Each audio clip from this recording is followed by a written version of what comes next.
여러분들이 매매를 하시면서 기본적으로 수익은 크게, 그 다음에 손실은 최소화, 한 번씩은 들어보셨을 겁니다. 이 개념을 보실 때 굉장히 중요한 개념 중에 하나가 바로 이 리스크 관리가 되는 거고요. 그리고 거기서 또 중요한 개념이 바로 비중 관리가 됩니다. 즉, 내가 수익을 크게 내기 위해서는 좋은 셋업일 때 비중을 많이 태우고 손실을 최소화하기 위해서는 내가 평소에 잘 이기지 못하는 셋업에는 안 들어가거나 아니면 비중을 줄이는 것이 굉장히 중요합니다. 근데 특히나 이제 역추세 매매를 하시는 분들은 손실을 최대화하는 경우가 많이 있죠. 언제 그런 경우가 발생하냐면 물타기를 하기 때문에 바로 손실이 날 때 비중을 맥시멈으로 태워서 손절을 치게 됩니다. 수익이 날 때에는 물타기를 타면 나를 다 안 태워주고 가는 경우가 있기 때문에 그때는 비중을 덜 태우게 되는 것이죠. 여기서 또 중요한 개념 중에 하나가 바로 loss aversion이라는 건데 손실 회피의 심리가 됩니다. 즉 내가 잃을 때의 페인은 굉장히 크고 내가 수익이 날 때의 기쁨은 작습니다. 손실이 날 때 나의 고통이 크기 때문에 비중을 더 태워서라도 어쨌든 간 살아나오려고 하는 거죠. 근데 내가 원하는 대로 되지 않는 경우가 있습니다. 바로 원웨이로 밀어버리는 케이스에. 그때는 비중을 맥시멈으로 나의 손실이 커지게 됩니다. 그러니까 이걸 미연에 방지하기 위해서 어떻게 해야 되는 겁니까? A급의 셋업이 무엇인지 잘 알고 있으면 됩니다. A급의 셋업이라는 것은 결국 승률이 높고 손익비가 좋은 그런 셋업을 진입 전에 잘 알고 있다라고 한다면 내가 물타기를 하는 것이 아니라 애초에 비중을 많이 태울 수가 있겠죠. 그래서 핵심 포인트는 저희가 리스크 관리가 핵심 포인트가 되는 것인데요. 그 중에서도 수익은 크게 손실은 최소화하기 위해서는 비중 관리를 잘 해야 된다. 비중 관리를 잘 하기 위해서는 A급 셋업에 즉 승률과 손익비가 좋은 셋업에 비중을 많이 태울 수가 있어야 되는 거고요. 그냥 단순히 내가 원하는 방향으로 가지 않는다라고 해서 고통을 느끼기가 싫어서 살아나오기 위해서 물타기를 하는 습관은 굉장히 좋지 않다라고 생각하는 것이 맞습니다. 그래서 오늘은 이 앞에서 설명드렸던 승률 그리고 손익비와 연관이 된 비중의 법칙인 바로 이 켈리의 법칙에 대해서 얘기를 나눠볼까 합니다. 켈리의 법칙이라는 건 결국 F는 투자 원금 대비 매매 투입금의 비율이 되는 것이고요. 예를 들어서 켈리의 법칙의 공식적으로 지금 이 승률과 손익비적으로는 40%의 비중을 태울 수가 있다라고 한다면 내가 1000만 원의 자금이 있으면 400만 원만 태울 수 있게 되는 것이죠. 그게 바로 여기 F를 의미하게 되는 것이고요. P는 수익이 날 확률, Q는 손실이 날 확률, 그리고 B는 손익비가 됩니다. 즉 나의 승률과 손익비만 알고 있으면 이 켈리의 법칙을 사용할 수가 있고요. 제가 아래에 댓글로 이 켈리의 법칙 엑셀 자동 계산기를 다운받을 수 있는 경로를 알려드릴 테니까 저희 네이버 카페로 오셔서 다운받아 가시고 한 번씩 꼭 사용해 보시면 큰 도움이 될 것 같습니다.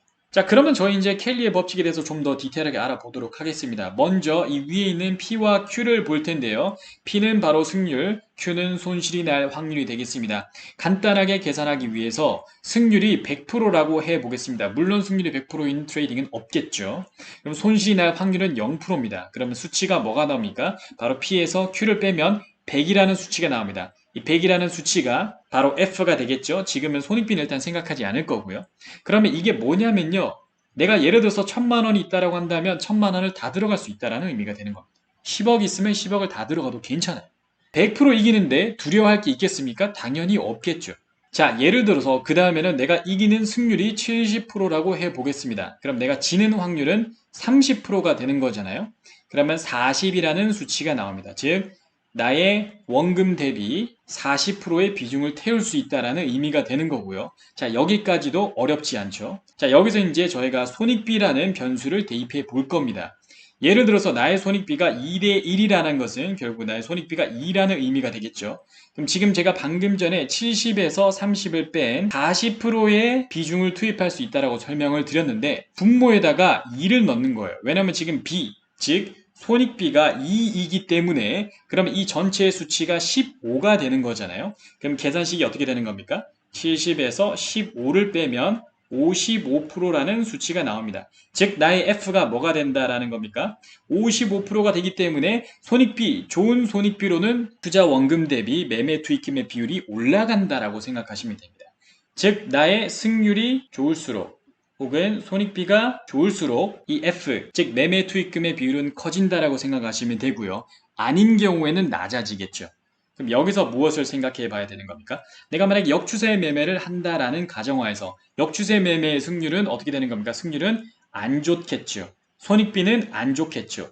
즉 내가 영매매를 한다라는 가정하에서는 F, 투입금의 비율이 절대적으로 낮아야 된다라고 생각하시면 됩니다. 근데 대부분의 조심자분들이 주식이든 트레이딩이든 이런 영매매적인 성향으로 투자나 트레이딩을 할 때 나의 투자 원금에 정말 몰빵을 때리게 되는 거죠. 100%뿐만 아니라 대출을 끌고 와서 들어가시는 분들도 있고 결국 이 켈리의 법칙에 따라서 좀 잘못된 매매다라고 생각하시면 되겠습니다. 그 다음에 개념은 추가적으로 내가 MDD를 얼마만큼 설정하느냐에 따라 내가 보수적으로 접근할 것인가 아니면 일반적으로 접근할 것인가 아니면 공격적으로 접근할 것인가를 생각을 해 보셔야 돼요.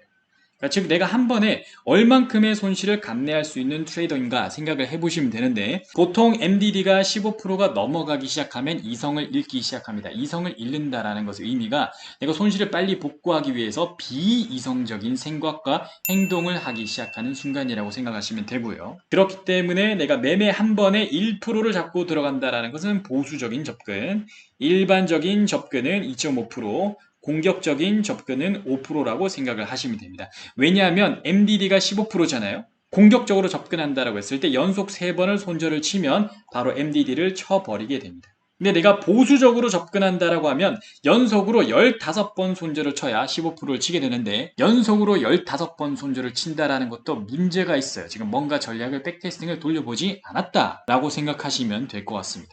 그래서 처음에 단순하게 접근하실 때는 내가 보수적인 성향인가 공격적인 성향인가 잘 한번 생각을 해보시고 내가 감내할 수 있는 MDD의 범위도 꼭 한번 생각해 보시면 좋을 것 같습니다.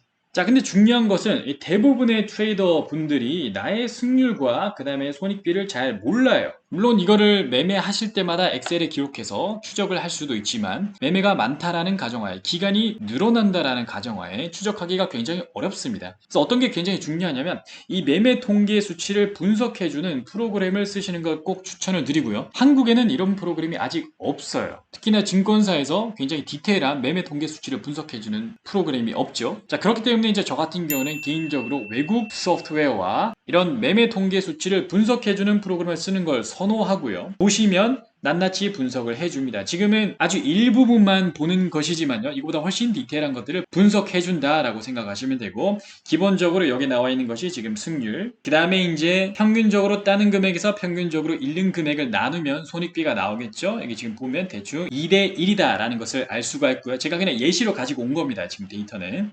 그 다음에 MDD와 맥스 런업이 중요한데 MDD라는 거는 최대 연속 손실 폭이 되는 거고요. MRU라는 것은 최대 연속 수익의 폭이 됩니다. 즉 제가 MDD는 15%로 맞추면 좋다라고 설명을 드렸는데 예를 들어 MDD를 저는 20%로 하고 싶은데요 라고 하시는 분들은 15%보다 넘어가기 때문에 내가 이성을 잃을 수 있는 확률은 올라가지만 내가 연속으로 치고 갈 때 20%보다 훨씬 큰 거예요. 예를 들어서 30%나 40%가 되는 겁니다. 그러면 내가 MDD를 20%를 친다라고 해도 내가 연속으로 치고 갈 때는 30에서 40%를 치고 갈 수 있는 트레이더라는 것을 알고 있잖아요. 그러면 MDD가 15%를 넘어간다라고 해도 내가 훨씬 이성을 찾은 상태에서 매매를 진행할 수가 있습니다. 그래서 매매 통계 수치라는 것은 단순히 수학적으로만 생각하지 마시고 심리와 같이 함께 생각을 해 보셔야 됩니다. 제가 이 유튜브 채널에서 몇 번 설명을 드렸죠. 승률과 손익비 한번 리마인드를 드린다라고 한다면 이 중간에 있는 검정색 선이 바로 본전을 칠 수 있는 선이다라고 생각하시면 됩니다.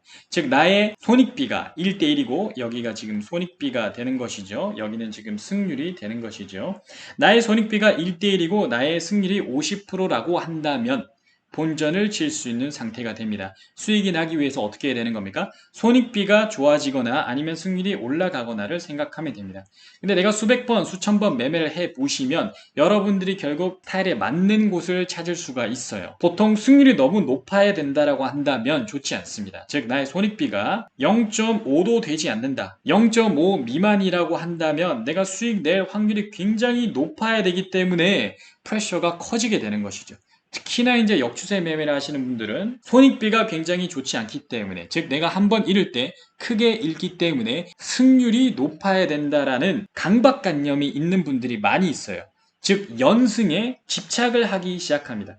내가 지금 5연승을 했는가 10연승을 했는가 20연승을 했는가 여기에 집착하기 시작한다라고 한다면 역추세 매매를 하시는 분일 확률이 높고요. 손익비가 굉장히 낮을 확률이 높습니다. 그래서 이 부분은 굉장히 조심해야 된다라고 생각하시면 될 것 같습니다. 자, 그래서 굉장히 적당한 영역이 어디냐면요. 손익비가 1대1 근처에 승률이 한 60에서 65% 사이 이 정도 선으로 들어오는 것이 좀 최적화되어 있다라고 생각하시면 됩니다. 승률이 조금 더 높을 수는 있는데 본청을 치는 확률도 있기 때문에 거기까지 감안을 해서 생각하시면 좋을 것 같네요. 자, 그럼 여기까지 잘 이해하셨다라고 한다면 이제 엑셀 자동 계산기로 들어오시면 훨씬 더 이해를 하실 수가 있습니다. 맨 처음 지금 이거를 보시면 이게 무슨 말인가 잘 이해가 안 될 수도 있어요. 이해가 되실 때까지 영상을 반복적으로 시청을 하시고 난 이후에 결국 이 엑셀 자동 계산기를 들어오시면 훨씬 더 쉽게 사용하실 수가 있습니다. 자, 왼편에 보시면 결국 이 빨간색만 바꾸시는 걸 추천드리고요. 나머지는 제가 계산식을 넣어놨기 때문에 건들지 않으시면 좋을 것 같습니다. 자, 자산을 일단 넣어야 되는 거죠. 5만 불로 시작을 해보겠습니다. 내가 5만 불의 자산이 있다라는 가정하에, 그리고 나의 승률이 70%라는 가정에, 제가 설명드렸죠. 승률이 70%라는 것은 P가 0.7이 되는 거기 때문에 수치는 0.7을 넣어줘야 됩니다. 나의 승률은 어떻게 알 수 있나요? 승률을 분석해주는 프로그램을 반드시 사용하는 걸 추천드립니다. 나의 승률과 손익비를 넣으면 나의 비중 퍼센테이지를 계산해 줍니다. 즉 40%를 들어갈 수 있다라는 것을 알 수가 있는 거죠. 계산하는 방법은 제가 아까 설명을 드렸고요. 그러면 베팅 가능 금액이 나의 자산 대비 40%를 들어갈 수 있는 거기 때문에 내가 총 2만 불을 들어갈 수 있습니다. 그러면 해외 선물하시는 분들은 이 증거금의 개념이 있잖아요. US 달러랑 한국 원으로 제가 최신 정보로 업데이트를 해놨고요. 그럼 내가 결국 들어갈 수 있는 금액에서 증거금을 나눠주면 가능한 계약수가 나옵니다. 내가 만약 5만 불의 자산을 들고 있고 2만 불을 베팅할 수 있는 비중이 나온다라고 한다면요. 나스닥 같은 경우에는 한 계약만 들어갈 수가 있습니다. S&P도 한 계약, 물론 뭐 반올림하면 S&P 두 계약까지 들어갈 수가 있겠지만 오일 같은 경우는 세 계약, 뭐 골드 같은 경우는 두 계약 이런 식으로 볼 수가 있죠. 여기서 이 수치를 조정할 수가 있어야 돼. 승률이 높은 거예요. 0.8이라고 해보겠습니다. 0.8에 손익비가 2라고 해보겠습니다. 물론 이런 수치는 나오지 않습니다. 단기적으로는 나올 수 있지만 장기적으로는 나올 수 없는 수치라고 보시면 되고요. 보시면 내가 가용할 수 있는 범위가 70%가 됩니다. 그래서 만약에 이렇게 훌륭한 매매 통계를 가지고 있다라고 한다면 들어갈 수 있는 비중이 이제는 70%가 되는 거고요. 그렇게 된다면 가용할 수 있는 금액이 올라가기 때문에 쓸 수 있는 계약수도 같이 올라간다라고 생각하시면 됩니다. 이제는 나스닥 같은 경우는 거의 두 계약, S&P는 거의 세 계약을 쓸 수가 있겠죠. 자, 이런 식으로 생각하시면 되고요. 자, 그 다음에 리스크 매니지먼트적으로 제가 아까 설명드렸던 나의 자산 대비, 내가 보수적으로 내 총 자산의 1% 정도를 걸면 1000불의 손실이 나게 되는 것이고요. 2.5%라면 2,500불, 5%라면 5,000불이 됩니다. 즉 나의 금액이 커지면 커질수록 이 금액 또한 커진다라는 것을 알 수가 있고요. 켈리의 법칙에 따라서 진입을 하시면 1%이 보수보다 훨씬 더 좀 낮아진다라고 생각하시면 됩니다. 계산을 해볼까요? 무슨 의미인지.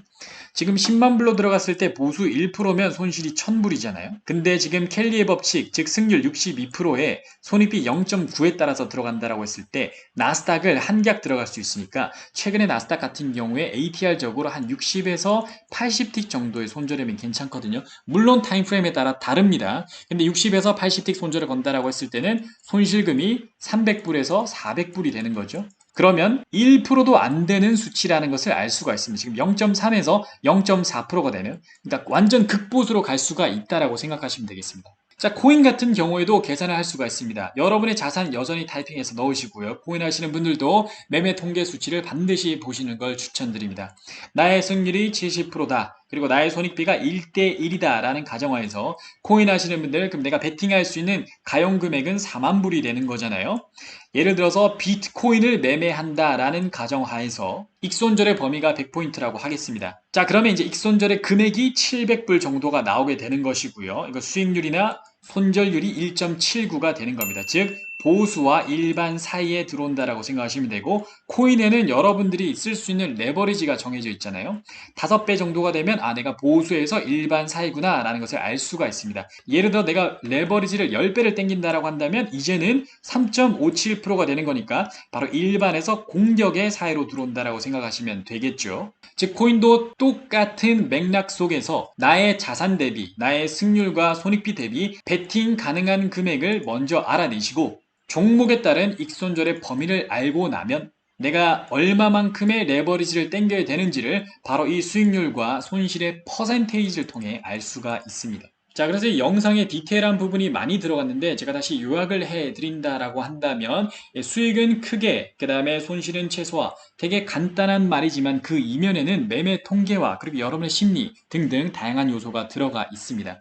결국은 리스크 관리가 생명이고 비중 관리가 굉장히 중요한데, 내가 역추세 매매를 할 때 맥시멈으로 살아나가기 위해서 비중을 많이 태운다라고 한다면 애초에 비중의 공식인 켈리의 법칙에 맞지도 않을 뿐더러 손실은 최대화, 수익은 최소화를 할 수가 있습니다. 내가 A급 셋업이 뭔지를 반드시 백테스팅을 통해 알아내시고 나의 승률과 손익비가 어느 정도 범주에 들어오는지를 프로그램을 통해 반드시 분석하고 난 이후에요, 켈리의 법칙을 통해서 내가 대략 어느 정도의 자산을 가용할 수 있는지, 그리고 나의 MDD는 내가 몇 프로 정도로 설정을 할 것인가, 그리고 거기에 따라서 내가 보수적으로 혹은 일반적으로 아니면 공격적으로 접근을 할 것인가를 매매 복귀할 때, 이 모든 것들을 매매 복귀할 때 미리미리 한 번씩 계산하고 난 이후에 실제로 여러분들이 시뮬레이션이나 아니면 실투로 매매하실 때는 이 모든 개념을 그 순간 계산하고 있는 것이 아니라 몸이 체득을 하고 있어야 되겠죠. 그런 식으로 항상 이 리스크 관리를 최우선으로 하는 그런 트레이더가 되시길 바랍니다.